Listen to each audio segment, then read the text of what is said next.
তিন নম্বর আদেশ হলো ওয়া আতিদাল কুরবা হাক্কা, নিকটাত্মীয়দেরকে তাদের প্রাপ্য বুঝিয়ে দাও।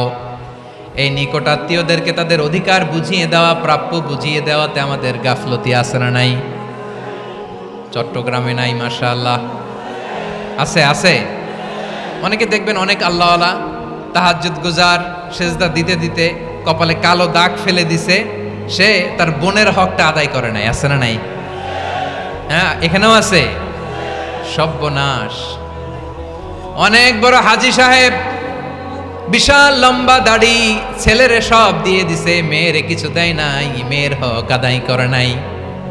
আছে না নাই?